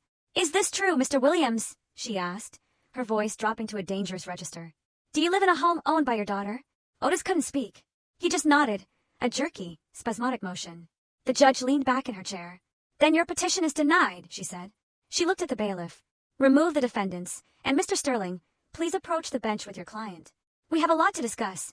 I looked at my parents one last time, and then I smiled. It wasn't a happy smile. It was the smile of the wolf who had finally blown the house down. I sat in the witness chair, the wood hard against my back, my hands resting calmly on the railing. The courtroom air was stagnant, recycled, and heavy with the scent of old paper and anxiety. From my vantage point, I had a clear view of the entire theater of my life. To my left, Judge Thorne waited, her pen hovering over the order that would hand 3 innocent children to the architects of my brother's destruction. To my right, my parents, Otis and Viola, sat shoulder to shoulder, radiating a fragile, desperate dignity. They looked at me, their eyes wide, silently screaming a mixture of commands and pleas. Asterisk, be a good daughter. Be silent. Do not ruin this. Asterisk, my father's earlier confidence had evaporated, leaving behind a sheen of sweat on his forehead. He knew I had the recording from the hotel room. He knew I could prove witness tampering. But he was gambling that I would not use it. He was betting on the one thing he had relied on for 34 years, my desire to be loved by them. He thought that deep down I was still a little girl waiting for a pat on the head. He was wrong. That little girl died the day she realized her college fund had been liquidated to pay for Marcus' basketball camp. The woman sitting in the witness chair was not looking for love. She was looking for a return on investment, and today she was cashing out. David stood at the podium. He adjusted his cufflinks, a shark smelling blood in the water. Miss Williams, he began, his voice projecting to the back of the room. You heard your father's testimony regarding his fitness to serve as a guardian. He stated under oath that he owns the property at 452 Maple Street outright. He stated that he has the financial stability to provide for 3 children. Do you have any evidence that contradicts this statement? I leaned into the microphone. It made a small feedback whine before I spoke. Yes, I do. Otis flinched. Viola grabbed his hand, her knuckles white. Please elaborate, David said, stepping back to give me the floor. I looked directly at the judge. Your Honor, I do not oppose my parents because I doubt their love for their grandchildren, I said, my voice steady and devoid of emotion. I believe they love Leo, Maya, and Ruby in their own way. But love does not pay for dental work. Love does not cover gambling addiction. Gambling addiction? Judge Thorne asked, her eyebrows shooting up. Mr. Williams stated he is a retired deacon with a pension. Mr. Williams is a retired deacon, I acknowledged. But he is also a man who has systematically drained his entire net worth to cover the debts of his son, Marcus. I opened the leather binder I had brought to the stand. The sound of the 3 metal rings, snapping open, echoed in the silent courtroom like a pistol cocking. 3 years ago, Marcus accumulated $50,000 in sports betting debt with an illegal bookmaker, I said, pulling out a stack of bank statements. He was threatened. To save him, my father took out a second mortgage on the family home. He drained his 401k. He liquidated his life insurance policy. I held up the documents. The red ink on the pages was visible even from the bench. They paid the debt, I continued. But they could not pay the mortgage. The house fell into foreclosure 2 years ago. The bank seized it. They were 2 weeks away from being evicted by the sheriff. They were packing boxes. They were going to move into a motel. Otis let out a strangled sound, a gasp that sounded like a dying engine. He tried to stand up, but his legs wouldn't support him. He slumped back down, his face turning the color of ash. This is irrelevant, he croaked, his voice shaking. That is private family business. We still live there. We have a home. Sit down, Mr. Williams. Judge Thorne barked, her gavel hitting the wood with a crack. Miss Williams, continue. If the house was foreclosed on, why are they still residing there? Because of Bluebird, LLC. I pulled out the next document. It was a deed of sale stamped with the official seal of Fulton County. When the house went to auction, I said, I knew my parents would not survive the humiliation of being homeless. Their reputation in the community is the only currency they have left. They could not bear the shame. So I intervened. I looked at my mother. She was staring at me, her mouth opened, her eyes filled with a dawning horror. She was starting to put the pieces together. I formed a holding company called Bluebird LLC, I explained. I used my corporate bonus and my savings. I bought the house at auction for $300,000 cash. I paid off the tax liens. I paid off the outstanding utility bills. And I allowed the previous owners to remain in the residence as tenants. Tenants, Judge Thorne repeated. Tenants at will, Your Honor. They pay 0 rent. They pay 0 property taxes. They pay 0 maintenance. The only condition was that they never asked who the owner was. The management company told them it was an anonymous investor who wanted to hold the property for future development. I paused, letting the information sink in. The courtroom was dead silent. The only sound was the hum of the air conditioning and the ragged breathing of my father. They believed it because they wanted to believe it, I said. They believed they were lucky. They believed God had provided a miracle. But it wasn't a miracle. It was me. I stood up and walked to the edge of the witness box, holding the deed up for the court to see. I am Bluebird LLC, Your Honor. I am the sole proprietor. I am the investor. I am the landlord. The reaction was visceral. A collective gasp swept through the gallery. The court reporter stopped typing for a split second, her jaw dropping. The CPS attorney looked from me to my parents, her eyes wide. But it was my parents' reaction that I savored. Otis looked like he had been shot. He stared at me with a look of absolute betrayal, as if my saving them from homelessness was the crime and not his lies. He realized in that moment that the daughter he had dismissed, the daughter he had called selfish, the daughter he had tried to sacrifice to save his son, had been the only thing standing between him and the street for 2 years. Viola let out a wail. It was a high, thin sound of pure despair. She covered her face with her hands, rocking back and forth. No, she moaned. No, no, no. She knew what this meant. She knew the power dynamic had just shifted so violently that the earth beneath her feet had cracked open. Judge Thorne leaned forward, her face stern. Miss Williams, are you stating for the record that you own the residence at 452 Maple Street? Yes, Your Honor, I said. And I have the tax receipts to prove it. And these tenants, your parents, are they aware of this arrangement? They are now, I said. Then Mr. Williams lied under oath. The judge said, her voice turning to ice. He claimed to own the home. He claimed to have financial stability. He has neither, I said. He lives on Social Security checks that barely cover their food because Marcus steals half of it every month. If you give them these children, Your Honor, you are sending them to a home that is not theirs, funded by a woman they have disowned emotionally, and overseen by a man who cannot say no to his son. I walked back to the defense table and picked up one last piece of paper.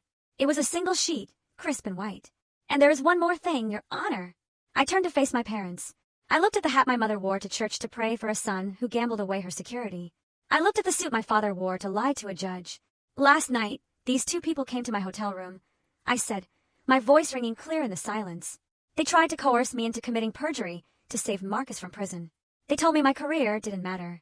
They told me I was disposable. They threatened me. I handed the paper to the bailiff to give to the judge. This is a notice to quit, Your Honor. It is an eviction notice. Viola screamed. It was a raw, guttural sound. Kendra, no. You can't do this to us. We are your parents. I ignored her. I looked only at the judge. Per the terms of the tenancy agreement, any harassment or illegal activity by the tenant voids the lease immediately. Witness tampering is illegal. Harassment is illegal. I took a deep breath. I am evicting them, Your Honor. As of today, they are homeless. They have no address. They have no assets. And therefore, they cannot take custody of these children. Chaos erupted. Otis stood up, knocking his chair over. You ungrateful witch, he shouted, lunging toward the railing. After everything we did for you. I fed you. I clothed you. You owe me. That house is mine. I built this family. Bailiff. Judge Thorne shouted, banging her gavel furiously. Order. Order in this court. 2 deputies rushed forward, grabbing Otis by the arms as he tried to climb over the partition. He was foaming at the mouth, screaming obscenities that no deacon should ever know, let alone shout in a court of law. You stole it, he roared as they dragged him back. You stole my dignity. You gave it away, Dad. I shouted back, my voice finally breaking the calm facade. You gave it away when you chose a criminal over your own integrity. You gave it away when you asked me to lie. I didn't steal anything. I bought the wreckage you left behind. Viola collapsed to the floor, sobbing uncontrollably. My babies, she wailed. My grandbabies. Where will they go? Judge Thorne stood up, her black robes billowing like the wings of an avenging angel. Remove Mr. Williams from this courtroom immediately, she ordered. And Mrs. Williams, if you do not compose yourself, you will join him in a holding cell. The deputies hauled Otis out the double doors, his shouts fading into the hallway. Viola was helped into her chair by a sympathetic but firm female deputy. She sat there weeping, broken, a queen whose kingdom had been revealed to be made of cardboard. I stood there, alone, in the center of the storm I had summoned. My heart was pounding against my ribs like a trapped bird, but my hands were steady. Judge Thorne looked at me. There was a new respect in her eyes, mixed with a profound sadness.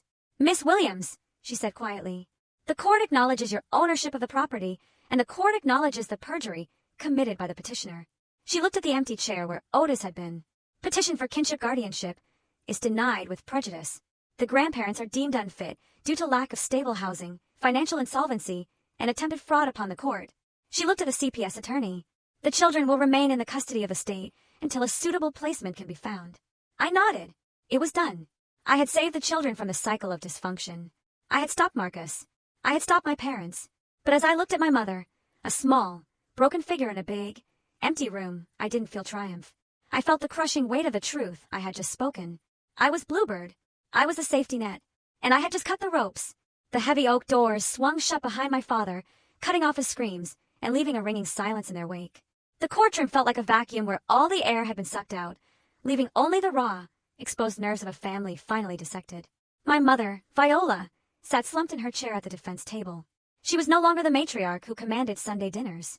She was a small, trembling woman in a cream-colored dress that suddenly looked like a costume from a play that had been canceled. I stood at the witness stand, my hand resting on the leather binder. I was not done.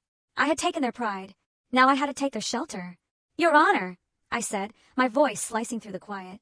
The issue of ownership is established, but the issue of stability goes deeper than just a deed. It goes to the contract that governs their residence. Judge Thorne adjusted her glasses, looking from the closed doors back to me. Her face was stern, but I saw a flicker of curiosity. She knew I was a risk analyst. She knew I did not leave loose ends. Proceed, Miss Williams, she said. I opened the binder to the final tab. I pulled out a document stapled on blue legal paper. It was thick, dense with legal jargon, and signed in blue ink on the last page. 2 years ago, when Bluebird LLC purchased the property at foreclosure, I presented the tenants, Otis and Viola Williams, with a standard residential lease agreement, I explained. At the time, they believed it was paperwork from the bank allowing them to stay in the home as part of a restructuring deal. They did not read it. They never read the fine print. They assumed because they had been rescued that the rules did not apply to them. They signed it immediately. I looked at my mother. She lifted her head, her eyes red and swollen. She remembered signing. I could see it in her face. She remembered the relief of that day, thinking she had gotten away with it. I turned to page 14 of the document, clause 12. I read aloud, my voice echoing in the chamber. Tenant conduct and termination. The tenant agrees to conduct themselves in a lawful and respectful manner. Any act of harassment, intimidation, threat of violence, or coercion directed at the landlord or the landlord's agents shall constitute a material breach of this lease. In the event of such a breach, the landlord reserves the right to terminate the tenancy immediately without notice and seek immediate possession of the property. I looked up from the paper. It is a standard clause, Your Honor, usually inserted to protect landlords from violent tenants, but in this case, it was inserted to protect me from my own parents. Viola made a small sound, a whimper that died in her throat. Miss Williams, the judge said, are you alleging that such a breach has occurred? I am not just alleging it, Your Honor, I said. I am proving it. I reached for my tablet again. I swiped to the audio file I had recorded in the hotel room. The file named The Ultimatum. Last night, at approximately 9:30 p.m., the tenants came to my hotel room, I said. They did not know I was the landlord, but they knew I was the key to keeping their son out of prison. They came to coerce a witness. They came to threaten me. I pressed play. The audio was crystal clear, amplified by the courtroom's acoustic design. My voice, tiny but distinct. You want me to lie to the police? My father's voice, arrogant and dismissive. It's not a lie. It's a reinterpretation. You tell them it was a family miscommunication. Marcus pays a fine and it goes away. The courtroom listened, frozen. The CPS attorney looked down at her desk, shaking her head. The bailiff shifted his stance, his hand tightening on his belt. Then came my mother's voice. The voice that had sung me lullabies. The voice that had told me I was difficult. So what if you lose your job, Kendra? It's just a job. Your career is all you have because you are too selfish to build a real life. But Marcus has a legacy. It is your duty. I let the recording play to the end. I let the silence that followed stretch until it was painful. I looked at Viola. She was staring at the tablet, her hand covering her mouth as if she could stuff the words back in. She realized now that her cruelty was not just a private weapon. It was a public record. I stopped the playback. This recording, Your Honor, is evidence of witness tampering, I said. It is evidence of coercion. They threatened my livelihood. They belittled my existence. They tried to force me to commit a felony to cover up their son's crime. I picked up the lease agreement. This constitutes a material breach of Clause 12. They have harassed the landlord. They have threatened the landlord. They have attempted to harm the landlord. I walked to the edge of the witness box. I looked directly at my mother. I wanted her to see me, not the ATM, not the scapegoat. The landlord. Therefore, I said, my voice hard as diamonds, as the sole proprietor of Bluebird LLC, I am exercising my right to terminate the lease immediately. I turned to the judge. I am evicting them, Your Honor. As of this moment, Otis and Viola Williams are trespassers. They have no legal right to reside at 452 Maple Street. They have no lease. They have no equity. And they have 24 hours to vacate the premises before I have the locks changed. Viola gasped. Kendra, no. You cannot. It is our home. It was never your home, Mother. I snapped, losing my composure for a fraction of a second. It was a charity ward, and you just bit the hand that was feeding you. Judge. Thorne banged her gavel. Order. She looked at Viola with a gaze that could strip paint. Mrs. Williams, you are on very thin ice. You sit there and you listen. Viola collapsed back into her chair, sobbing silently. The judge turned to me. Miss Williams, you have provided the court with a deed proving ownership and a lease agreement signed by the petitioners. You have provided audio evidence of harassment and attempted subornation of perjury. The court finds that the lease is valid and the breach is substantial. She turned to the CPS attorney. The petitioners, Otis and Viola Williams, currently reside in a property from which they are being evicted for cause. They have no other assets. They have no other residence. She looked at the empty chair where Otis had sat, and then at the weeping Viola. Therefore, the court finds that the grandparents cannot provide a stable home environment. They are effectively homeless pending this eviction. They lack the resources and the moral standing to act as guardians for 3 vulnerable children. She picked up her pen and signed the order. The scratching sound was loud in the quiet room. Petition for kinship guardianship denied, the judge declared. The children, Leo, Maya, and Ruby Williams, will remain in the custody of Child Protective Services until a suitable long-term placement can be determined. No, Viola wailed. My grandbabies. Please. You should have thought about your grandbabies before you tried to destroy your daughter, Judge Thorne said, closing the file. This hearing is adjourned. The bailiff moved toward Viola. Ma'am, you need to leave. Viola stood up shakily. She looked at me. Her eyes were not angry anymore. They were empty. She looked like a woman who had woken up in a burning house and realized she was the one holding the matches. Kendra, she whispered. Where will we go? I stepped down from the witness stand. I gathered my binder. I put my tablet in my bag. I did not look at her. That is a risk you should have assessed, Mother, I said, walking past her. I hear there are shelters downtown. Or maybe you can stay with Marcus. Oh, wait. He's in a cell. I walked out of the courtroom. The heavy doors swung shut behind me, cutting off her sobs. I walked down the marble hallway, my heels clicking a steady rhythm on the floor. I was alone. I had no parents. I had no brother. But I had my dignity. I had my truth. And I had my house back. It was over. The safety net was gone, and gravity was finally taking hold. The sound of the gavel striking the wood block was not a sharp crack, but a heavy, final thud that seemed to seal the coffin on my brother's life. We were back in the criminal division courtroom 3 days later for the sentencing hearing. The plea deal had been rejected. The evidence was too overwhelming, and the public outcry too loud for the district attorney to offer leniency. Marcus stood before the judge, his orange jumpsuit hanging loosely on his frame, his hands trembling behind his back. The judge looked down at him with zero sympathy. Marcus Williams, you have been found guilty of 3 counts of child abandonment in the 2nd degree and 1 count of reckless endangerment. You displayed a callous disregard for the safety of your own children, prioritizing a vacation over their well-being. You fled the state while a storm endangered their lives. Marcus hung his head. He looked broken. He looked like a man who had woken up from a dream where he was the king, only to find himself a pauper in chains. I sentence you to 12 months in the county correctional facility, followed by 3 years of probation, the judge declared. Furthermore, you are hereby branded a felon. This conviction will remain on your permanent record. You are ordered to complete 500 hours of community service and attend mandatory parenting classes before you can even petition for supervised visitation. A felony. The word hung in the air like toxic smoke. In the corporate world, in the world Marcus pretended to belong to, a felony was a death sentence. He would never get a white-collar job again. He would never work in sales. He would never work in finance. He was unhireable. The golden boy who had always believed the world owed him a living was now officially a liability. Becky stood next to him. Her sentence was lighter due to her cooperation in the final hours, but she still received 6 months of house arrest and probation. But Becky was not looking at the judge. She was looking at Marcus with eyes full of cold calculation. As the bailiff moved to take Marcus away, Becky spoke up, her voice cutting through the murmurs of the courtroom. Wait, she said, reaching into her pocket. She pulled out a folded envelope. Marcus turned to her, hope flickering in his eyes. Babe, he whispered. Call my mom. Tell her to fix this. I am not calling anyone, Marcus, Becky said, her voice devoid of emotion. And I am not waiting for you. She tossed the envelope onto the defense table. It slid across the wood and stopped right in front of his handcuffed hands. What is this? Marcus asked. Divorce papers, Becky said. My lawyer filed them this morning. I am not staying married to a felon, Marcus. I am not going to be the wife of a man who cannot provide. I am taking what is left of the assets, and I am moving back to my parents' house in Savannah. Do not call me. Do not write me. We are done. Marcus stared at the envelope. He looked like he had been slapped. Becky, he stammered. Becky, please. You cannot leave me here. I did this for us. I did this for our anniversary.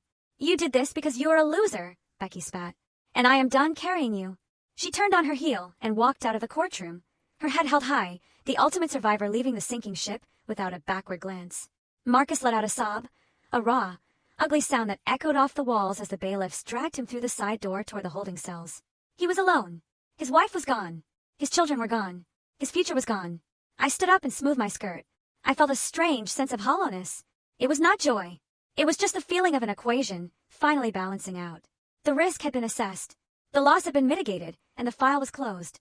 I walked out of the courtroom into the bright, harsh light of the atrium. I needed fresh air. I needed to get away from the smell of government buildings and ruined lives. I walked toward the exit, my heels clicking on the marble floor, a steady rhythm of departure. Kendra! The voice was shrill and desperate. I did not stop. I knew who it was. I pushed through the glass doors and walked out into the parking lot, the Georgia sun beating down on the asphalt, creating waves of heat that distorted the air. Kendra, wait! Please! I heard the frantic scuffling of footsteps behind me. I stopped at my car, a sleek silver Mercedes sedan that I had bought with my bonus last year. I unlocked the door, but before I could get in, a hand grabbed my arm. It was my mother, Viola. She was out of breath, her face streaked with tears and sweat. My father, Otis, was right behind her, panting, clutching his chest. They looked like refugees from a disaster zone. Their clothes were rumpled, their eyes wild with panic. They had been evicted that morning. The sheriff had come at 8 a.m. and given them 15 minutes to gather their essentials before locking the doors of 452 Maple Street. Kendra, please! Viola gasped, falling to her knees right there on the hot pavement. She grabbed the hem of my skirt, her fingers digging into the fabric. You cannot leave us! You cannot do this! I looked down at her. This was the woman who had told me my career was meaningless. This was the woman who had demanded I sacrifice my future for her son. Now she was kneeling in a parking lot, ruining her stockings, begging for the very thing she had tried to destroy. Get up, mother, I said, my voice cold. You are making a scene. I don't care about a scene, she wailed. We have nowhere to go, Kendra. The sheriff locked us out. They changed the locks. All our things are inside. We have no money. We have no family. You are our daughter. You have to help us. Otis stepped forward, his hand shaking. Kendra, look at us. We are old people. We cannot live on the street. We cannot go to a shelter. We are respectable people. Respectable. I laughed, a short, sharp sound. Respectable people do not cover up crimes, Dad. Respectable people do not try to frame their daughter. Respectable people do not steal from their children to feed a gambling addiction. I made a mistake, Otis pleaded, tears leaking from his eyes. I was desperate. I was trying to save the family. I thought I was doing the right thing. Please, Kendra, just let us back in the house. We will sign anything. We will do anything. Just give us a place to sleep. I looked at them. I looked at the parents who had raised me. I remember the years of neglect, the years of being second best, the years of being the safety net they never acknowledged. I remember the phone call in the hotel room. Asterisk, so what if you lose your job, Kendra? It's just a job. Asterisk, they had been willing to burn my life to the ground to keep Marcus warm. And now that Marcus was in ashes, they wanted to come into my house and warm themselves by my fire. No, I said. Viola looked up at me, her face a mask of shock. What? No. No, I repeated. I am not letting you back in. I am not giving you money. I am not saving you. But we are your parents, she screamed, clutching my skirt tighter. We gave you life. You owe us. I reached down and peeled her fingers off my skirt, one by one. Her grip was weak. I owe you nothing, I said. You spent my inheritance on Marcus. You spent my love on Marcus. You spent my loyalty on Marcus. You made your investment. Now you have to live with the returns. Kojak!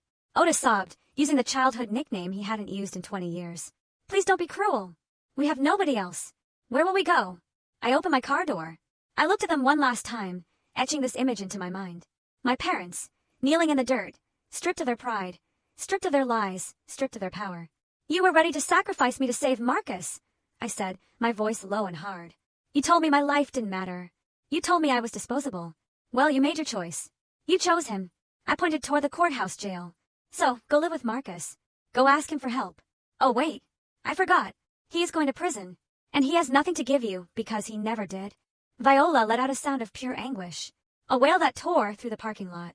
She collapsed onto the asphalt, sobbing into her hands. Otis just stood there, swaying slightly as if the wind had been knocked out of him. I got into my car. I closed the door, shutting out the heat and the noise. I started the engine. The air conditioning blasted cool air against my face, drying the sweat on my forehead. I put the car in reverse.